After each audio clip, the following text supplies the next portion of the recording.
Visiting an alien tribe was the plan, but their intimate welcome was not. Arrival under twin suns. The landing thrusters kicked up clouds of violet pollen as Cale Archer's shuttle touched down on Thessara's surface.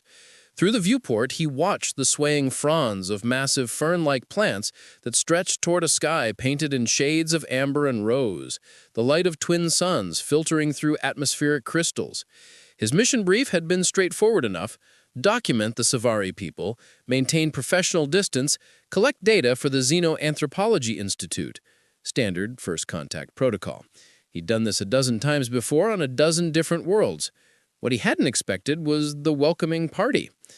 They emerged from the forest like living art, 7 figures whose skin bore intricate patterns that shifted and flowed like liquid metal beneath translucent flesh. The one who stepped forward stood taller than the others, her movements fluid and purposeful. The patterns across her shoulders and arms glowed in warm copper tones, accented with threads of gold that pulsed in rhythm with something he couldn't quite identify. "I am Nira Valoon," she said in Standard, though her accent gave the words a melodic quality. "The Council has chosen me to walk beside you during your time with us." Cale descended the shuttle ramp, extending his hand in the human gesture of greeting. Nira looked at his hand with what might have been curiosity, then stepped closer than any stranger had ever had in his experience.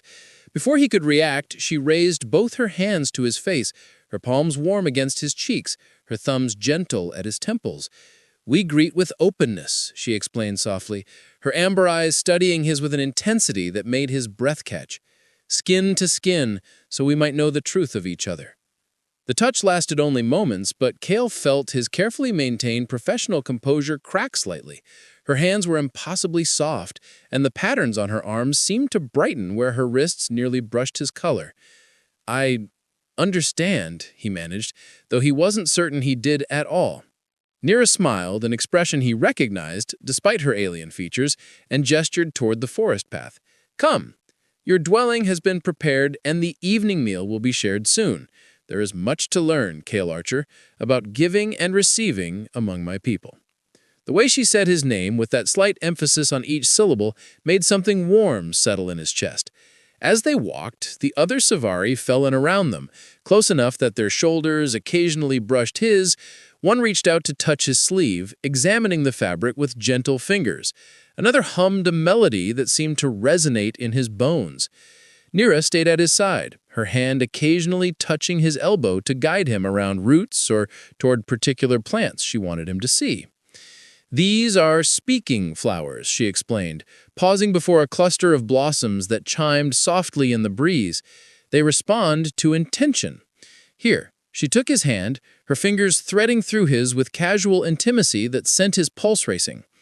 Their joined hands hovered near the flowers, and Cale found his mind unhelpfully fixated on the warmth of her palm against his, the slight pressure of her thumb across his knuckles. The flowers blazed brilliant blue. Nira's patterns flickered with what she was beginning to recognize as pleasure. "They approve of you," but she didn't release his hand immediately. Instead, she turned it over, tracing the lines of his palm with one finger. Human hands are fascinating. So many stories written in such small spaces. "We have a practice called palm reading. Some believe these lines predict the future. And do you believe this?" "I believe in data and documentation."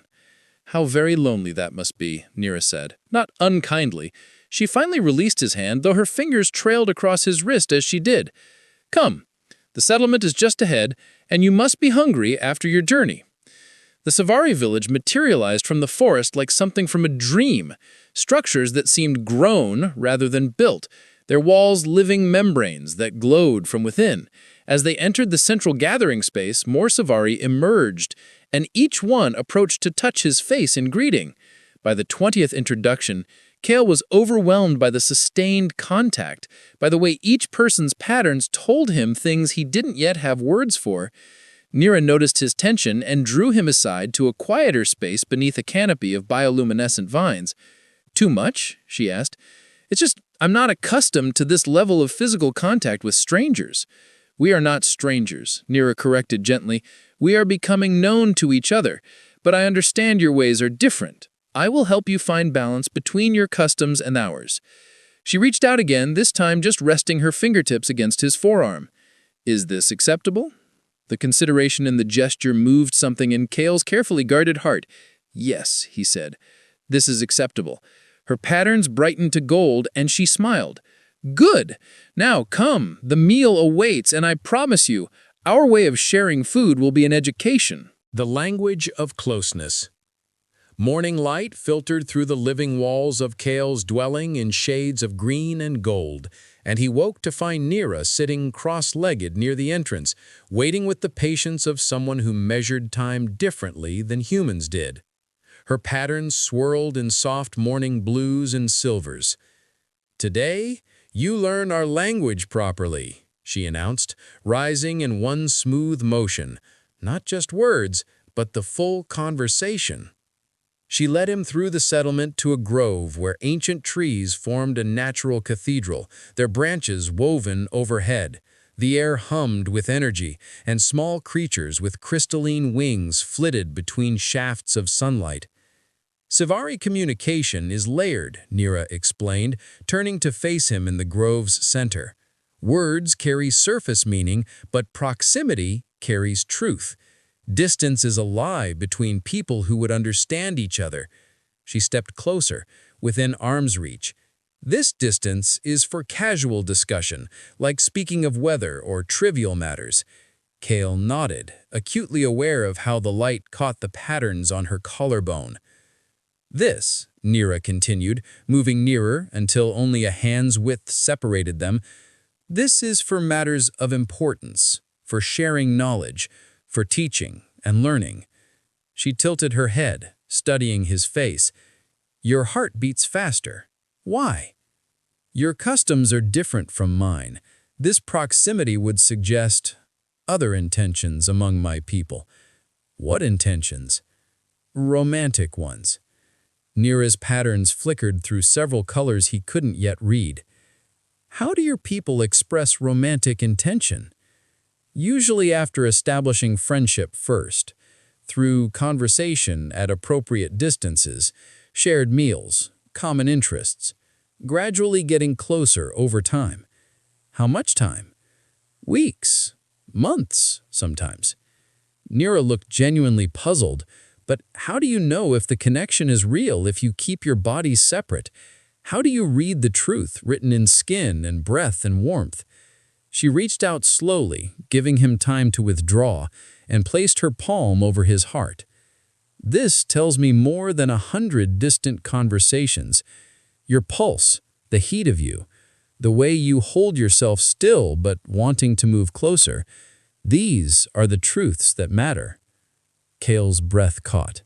Her hand was warm through his shirt, and he could feel his heartbeat accelerating under her touch. "And what does it tell you?" she said softly.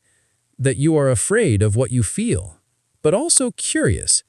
That you have been alone so long you have forgotten how connection feels." Her other hand came to rest on his shoulder. "May I show you something?" At his nod, she guided his hand to her arm, where patterns flowed in mesmerizing spirals. "Trace them," she instructed. "Slowly. Let your fingers learn the language of color and movement." Kale's fingertips followed a line of copper that ran from her wrist to her elbow, feeling the subtle warmth where the pattern glowed brightest. The texture was like silk over river stone, smooth but with depth. As he traced, the colors shifted, gold bleeding into rose, then back to copper. "What do the changes mean?" he asked, his voice barely above a whisper. "Pleasure," Neera said simply. "The touch of someone whose energy matches mine creates harmony in the patterns. See here," she guided his hand to her shoulder, where the colors had brightened. "This is where your touch resonates most strongly." Their faces were inches apart now, and Kale could see flecks of green in her amber eyes, could feel the whisper of her breath against his jaw. The grove seemed to hold itself in stillness around them. "In my people," Neera continued, "when patterns sing like this in response to touch, it is considered a sign of deep compatibility. The body knows what the mind is still discovering." Her fingers traced up his arm, across his shoulder, coming to rest at the back of his neck. Your body knows too. I can feel it in the tension here, in the way you lean toward me, even as your training tells you to step back. Nira, she did not have to be afraid, Kale Archer. I am not asking for anything you do not wish to give. I am only teaching you how my people communicate. But her thumb brushed the edge of his jaw in a gesture that felt less like teaching and more like question. Before he could respond, voices echoed from the settlement, others approaching the grove. Nira stepped back smoothly, though her hand trailed down his arm as she did, fingers catching briefly in his before releasing. Her patterns had shifted to a deep amber that seemed to glow from within. Tonight, she said, we celebrate the twin moons rising. It is a ceremony of witnessing, of standing beside someone and sharing the beauty of the world together. Will you witness with me?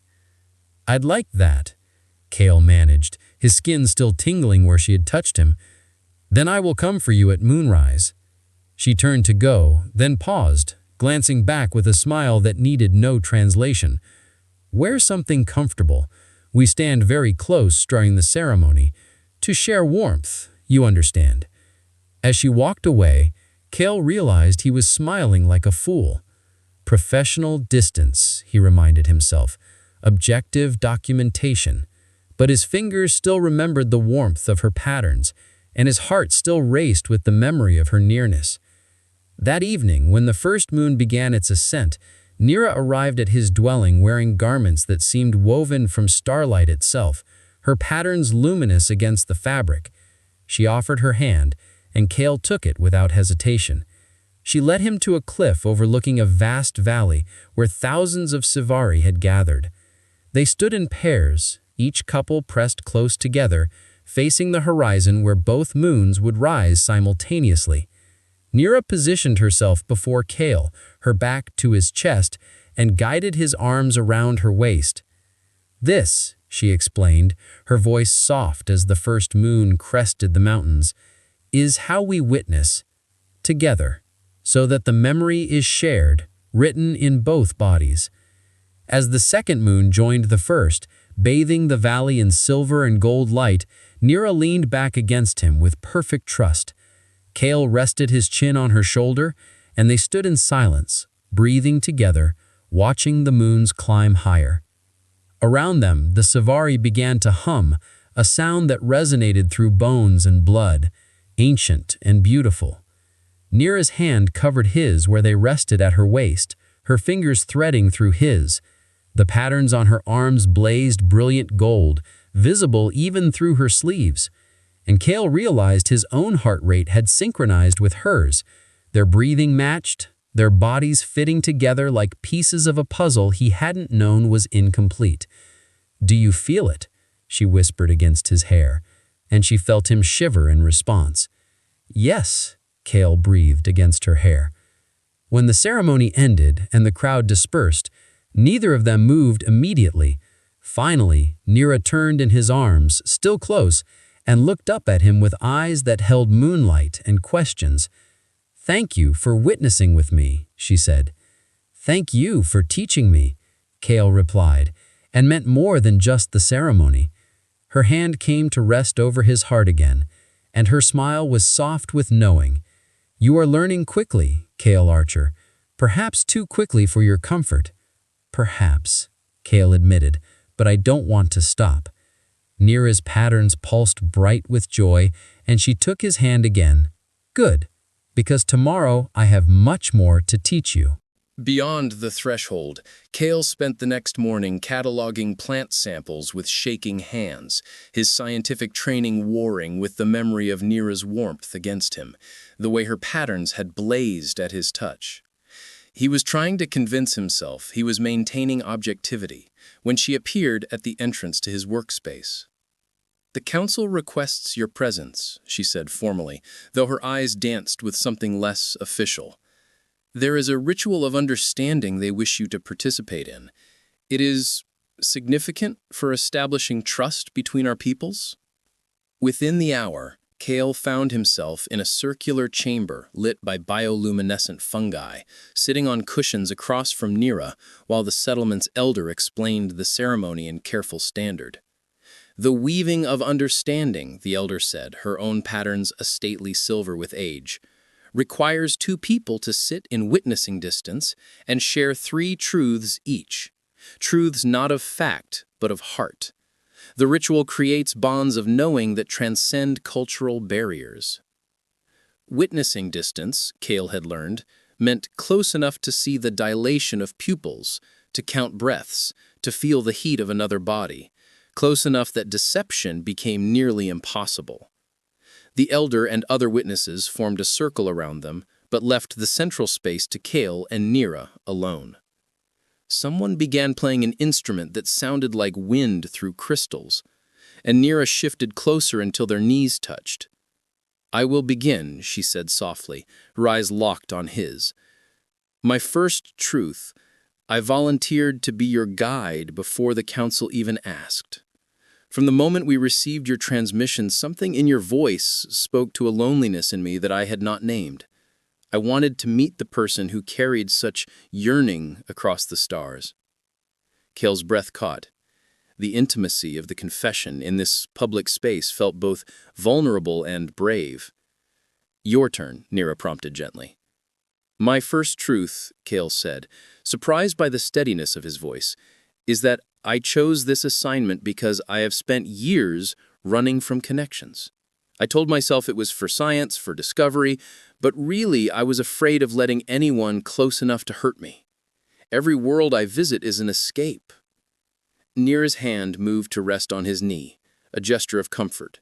Her patterns had softened to warm amber. "My second truth," she continued, "is that your people's custom of distance fascinates me, because I wonder what it would be like to want someone from afar, to build anticipation across space and time. But it also frightens me, because I do not know if I have the patience for such waiting. When I know something is right, every moment of distance feels like denial." She was speaking about more than abstract customs, and they both knew it. Kale swallowed hard.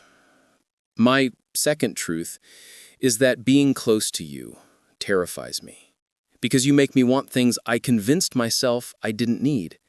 In 3 days, you have undone years of careful isolation, and I don't know if that's cultural influence or something specific to you. I'm afraid to find out which." "And if it is specific to me," Nira asked, her voice barely audible over the crystal music, "would that be so terrible? It would complicate everything.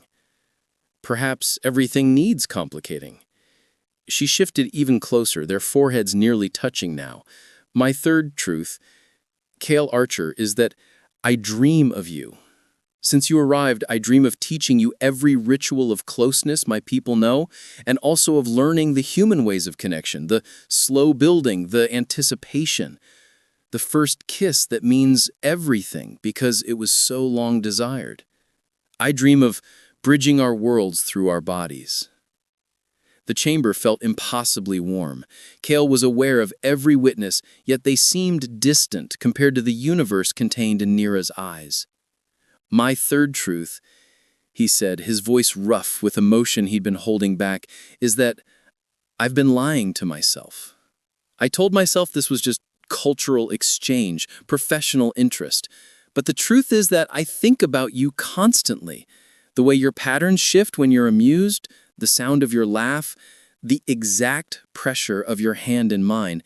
I'm supposed to observe and document, but all I want to do is..." "Is what?"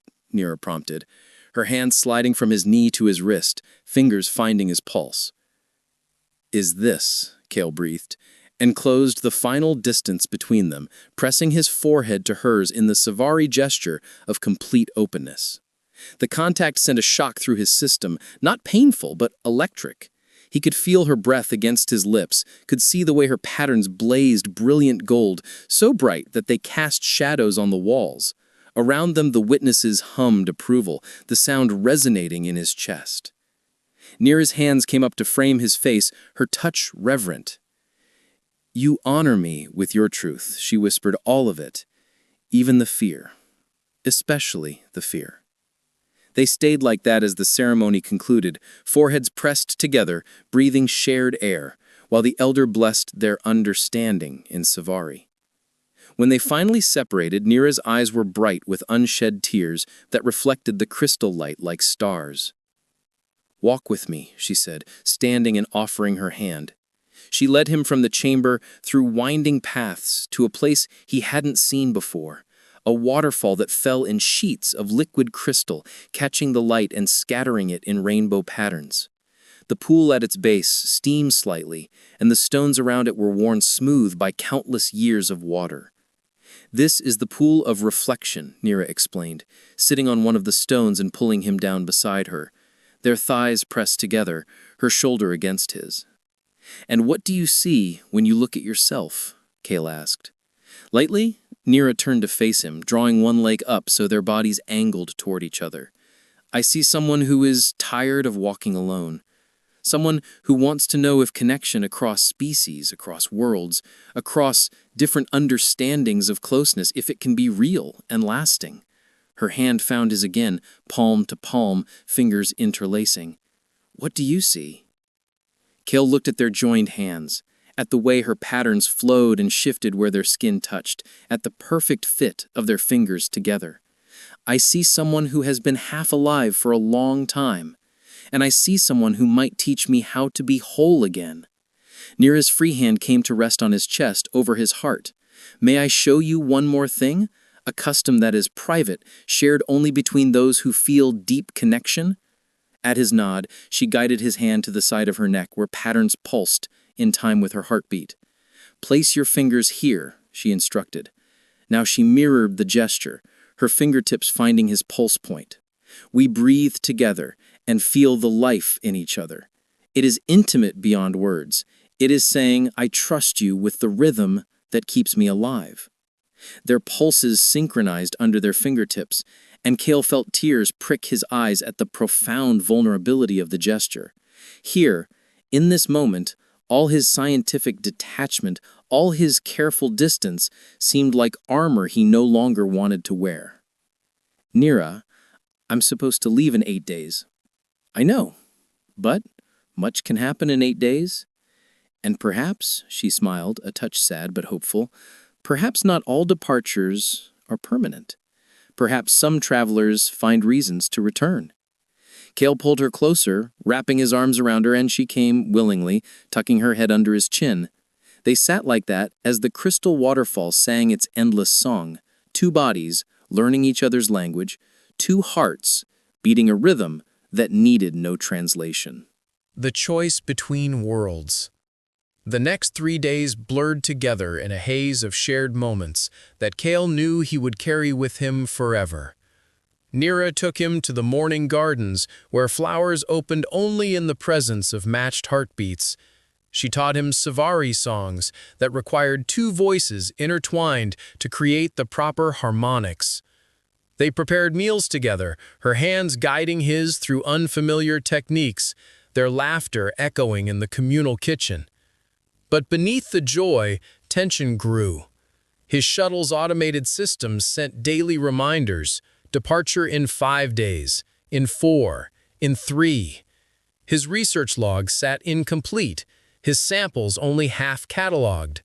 The Xenoanthropology Institute expected comprehensive documentation, not the rambling personal observations that filled his recent entries. On the 4th night, unable to sleep, Kale wandered the settlement under starlight.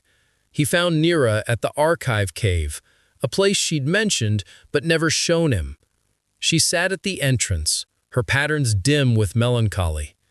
I thought I might find you here, she said without turning. Your restlessness echoes my own. Couldn't sleep, Kale admitted, settling beside her. The night air was cool, but her warmth was immediate and welcome. What is this place? The memory of my people, Nira said. Every Savari who has lived, loved, learned, their experiences are stored here in crystal matrices, touch-activated, heart-responsive. Would you like to see? She stood and offered her hand. Kale took it, and she led him into the cave where thousands of crystals jutted from walls and ceiling, each one glowing faintly with internal light. The air hummed with stored energy, with accumulated lifetimes of experience. "Here," Nira said, guiding him to a cluster of crystals near the cave's heart. "These are my lineage, my mother's and father's, back through generations." She pressed her palm to a large amber crystal, and it blazed to life. Suddenly, Kale could feel what Nira felt, not seeing or hearing, but experiencing directly. The crystal held memories of a Savari woman standing at this very spot with someone from another world, a being with scales and wings. The love between them was palpable, as was the sorrow of parting.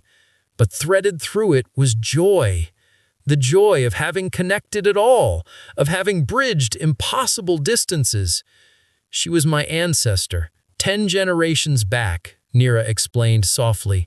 "She loved someone from beyond our world, and though they could not stay together, the connection shaped both their peoples. Her joy and her grief are equally treasured here." She released the crystal and turned to face Kale, taking both his hands in hers. "I brought you here because I want you to understand something.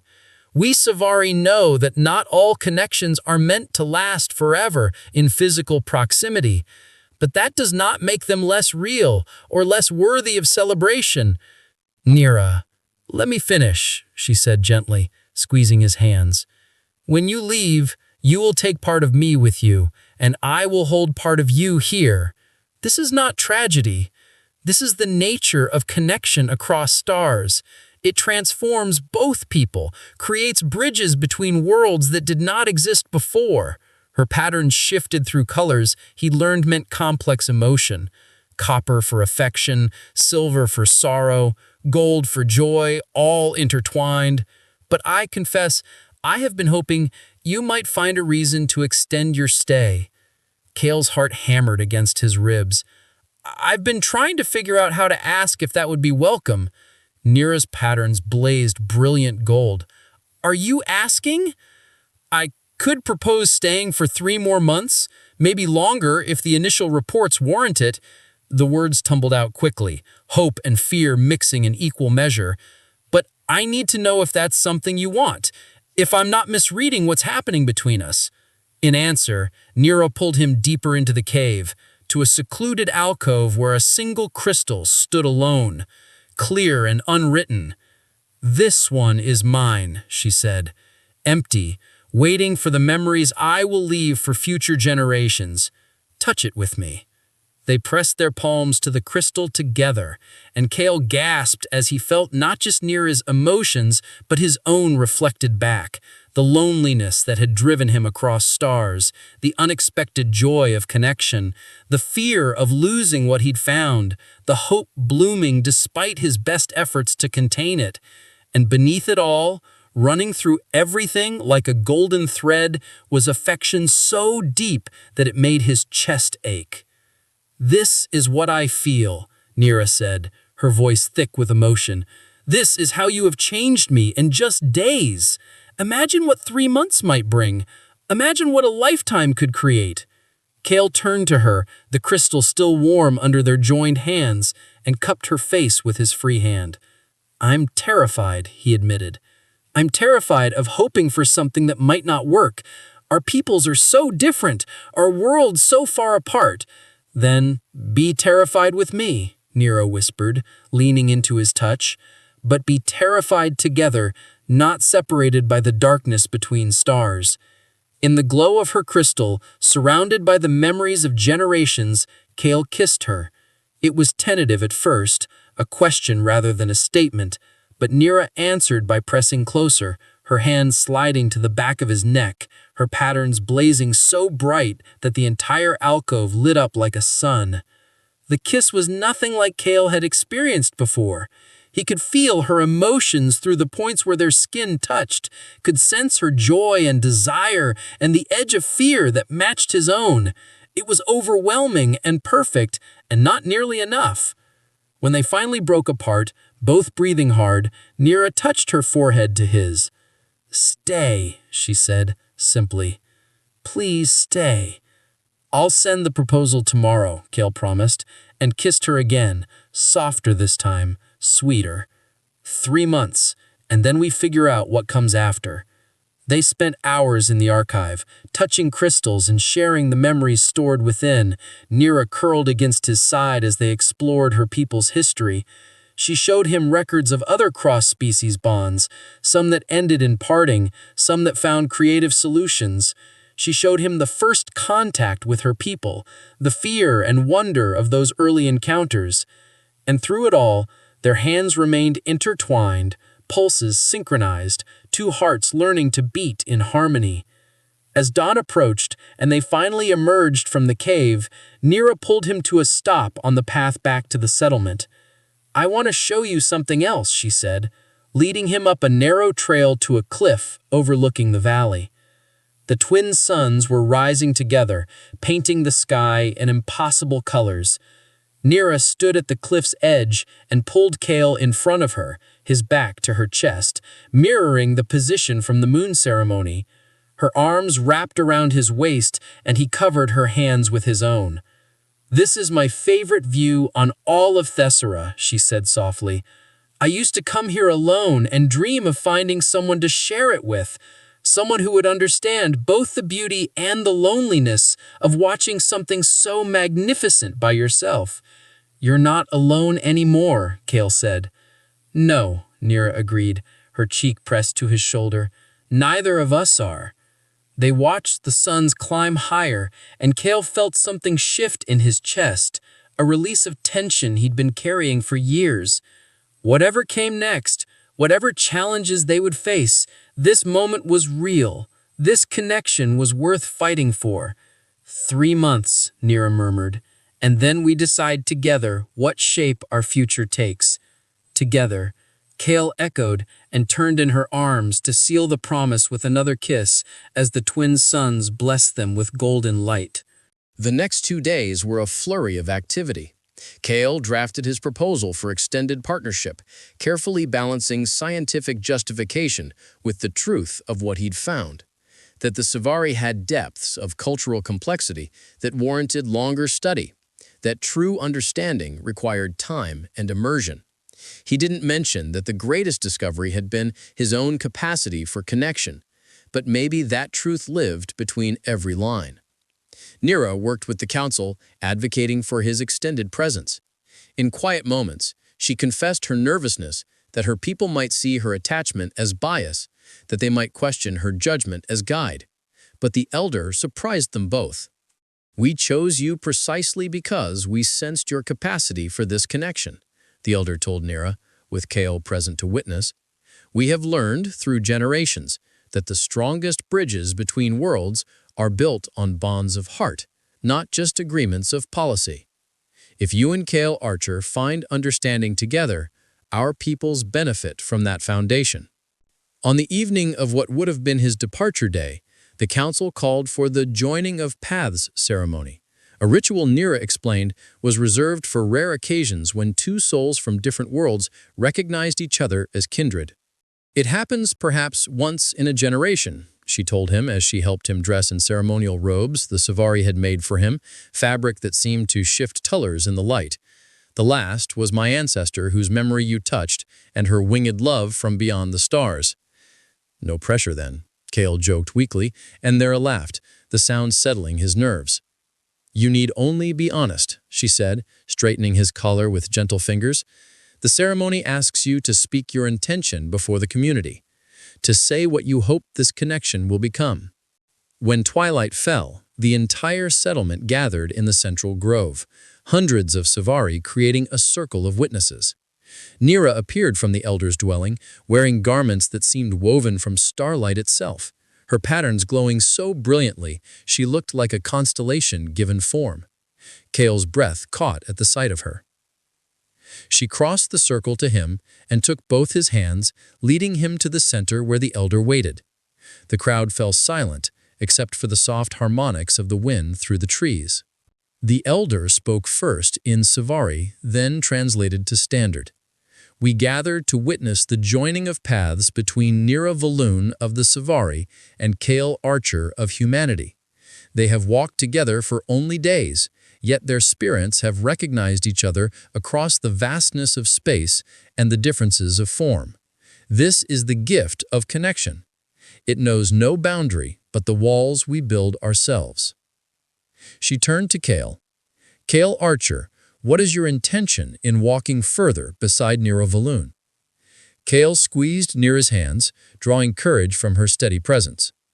My intention is to learn what it means to be truly known by another person, to let myself be seen, even the parts I've kept hidden, to build something new, not human, not Savari, but ours together. I intend to stay, to understand, to grow.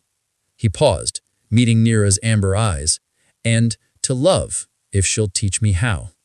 Nira's patterns blazed like captured sunshine, and tears traced paths down her cheeks. The elder turned to her. Nira Valoon, what is your intention in walking further beside Kale Archer? My intention is to show him that distance between stars, between bodies, between ways of being is not obstacle, but invitation. To prove that connection is not about becoming the same, but about honoring difference while finding harmony. My intention is to be patient with his learning, brave with my own vulnerability, and honest always. And to love him, not despite our differences, but because of the beauty they create together. The elder placed one hand on each of their joined hands. Then before these witnesses, your paths are recognized as joined. Walk together in understanding.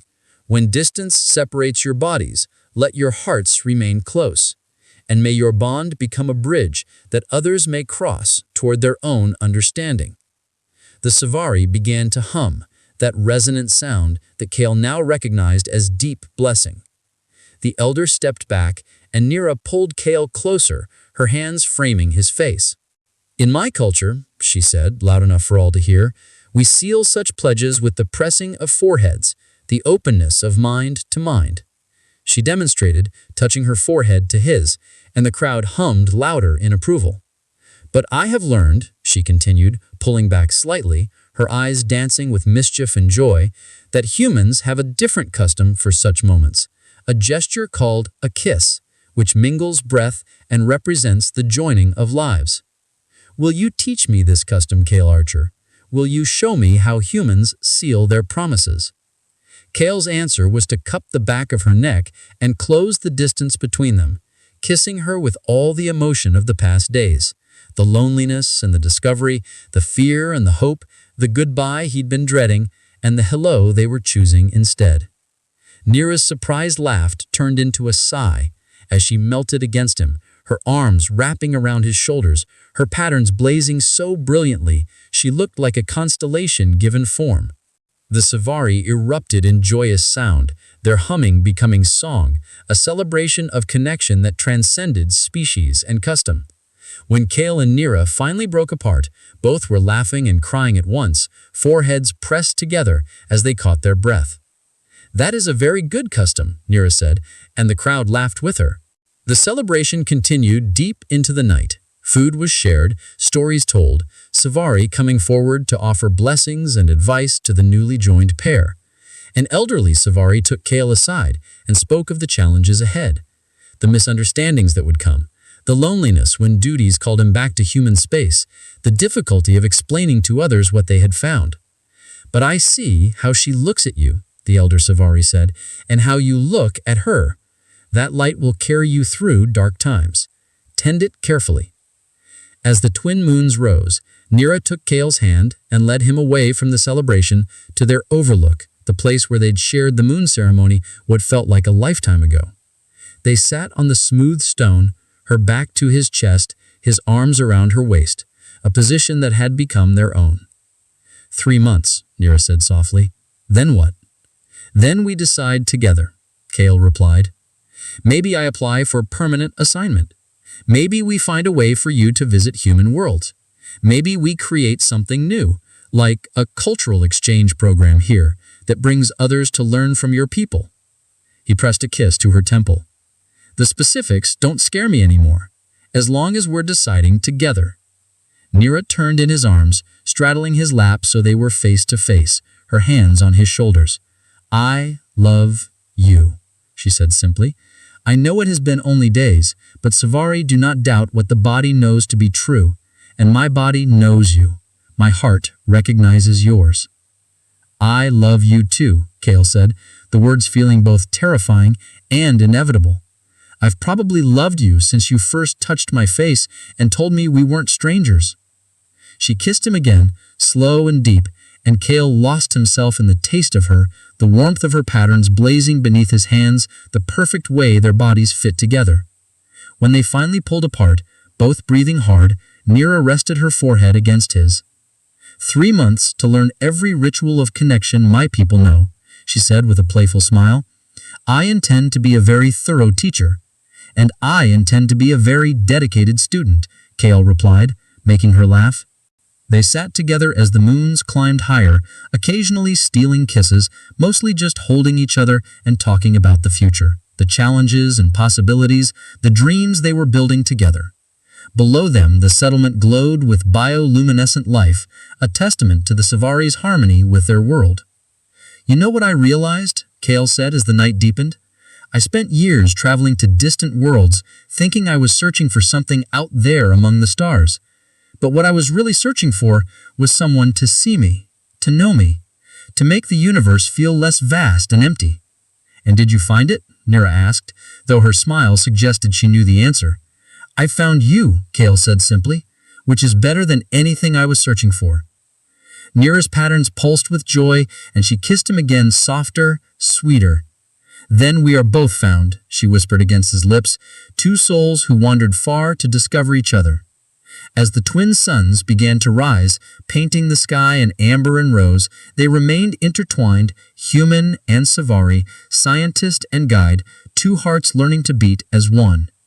The universe was still vast, the distance between their worlds still great, but none of that mattered in this moment. They had found their bridge across the stars, built not of metal or technology, but of trust and touch and the courage to love across impossible distances. And that bridge would hold through whatever challenges lay ahead, because they had chosen to build it together.